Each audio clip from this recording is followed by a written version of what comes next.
Hello, my door-to-door family. I hope you're having a great day. I hope you're having a great day today. And I just want to give you some more training as regards to going out door to door. And I pray that this will be a blessing to you.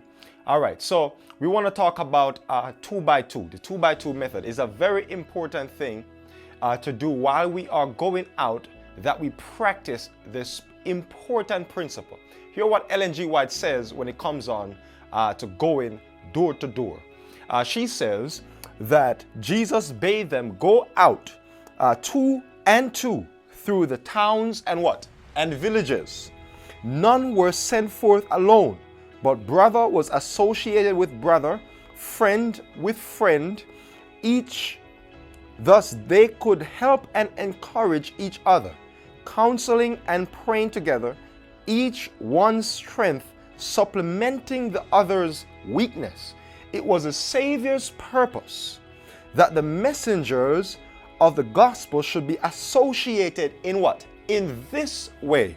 Hear what she goes on to say now. This is very important. She says, in our own time, evangelistic work would be far more successful if this example were more closely followed.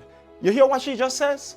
If this was the method that we are using more, then evangelism would be more successful. You see, my friend, going 2x2 is a very important principle to be able to practice. And so as we go to door, as we go to Berrien Homes, as we go to River Terrace and Harbor Bluff and different areas and different communities, as we launch out more in the upcoming years, I'm encouraging us to be able to grab a friend, ensure that you don't go alone, ensure that you and your partner go out door to door. Do not go alone.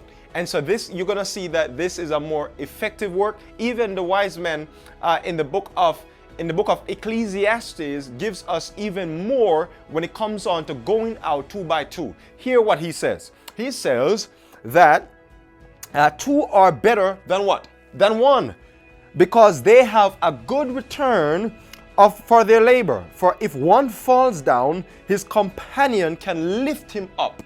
Then it goes on to say, but pity the one who falls without another to help him up.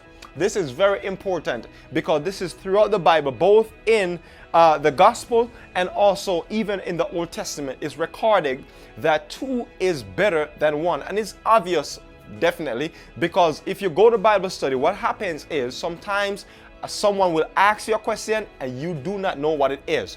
But if you have a partner, maybe that partner has more experience or in that question that was just asked, and that person can be able to answer the question, or they have gone through an experience before that would be able to share a testimony at the right time for the person to be encouraged. And so two is always better than one.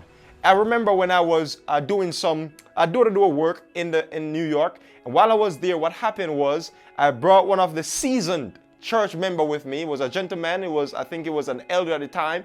And so I went with him to go to do some Bible studies at a house. It was just in my young years in ministry. And so when I went there, what took place was, as soon as we went in, they were there talking and laughing, the people who were going to do the Bible study with. And lo and behold, one of the persons that we were going to do the Bible study with started to talk about tongues. They never knew that we did not, we have such a different view or so forth when it comes on to speaking in tongues. And so therefore, they started to talk in tongues and laugh about it, hoping that we would laugh with them. But however, the elder that I brought, he basically started to say, man, that's the reason why tongues is horrible, it's unbiblical, and man, I just hate tongues because the Bible goes against it. The Bible talks negatively about it and says that it should not be done and so forth. And man, that's the first time we're going to start. This is the first time I'm seeing these people in my entire life. Except one of the people who invited me to come to do the study with these people. And so these are new people, new believers, new people we're trying to reach. And then here goes the elder popping out like this saying, negative things concerning what they believe. And so when I looked around in the room, it was about 10 people there that we're going to give the Bible study with. All of their faces were like, man, get these people out of my house.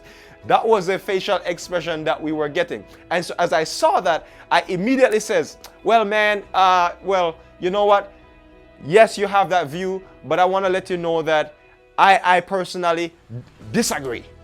And so I had to disagree to go on the people who I'm going to do the Bible study with. I had to go on their side and make my little friend, in a sense, put him on the burner so that we can be able to continue the study or even have a study period. And so I went on their side and I started to lecture what tongues really is, and I started to give some lecture on both sides, what the Bible says in Acts concerning tongues being a gift, like in a sense of language, and then the other tongues where people cannot understand, that is a heavenly language given by the Spirit, of course, but one where everyone can understand and one where not everyone can be able to understand. And so I had to break it down and go on their side in a little and give them a little balance on what the Bible says concerning tongues. So it started out rugged, of course. I didn't want to talk about tongues. I didn't want to talk about anything concerning the doctrines of the Seventh-day Adventist Church per se, and I did not know these people. I wanted to start off with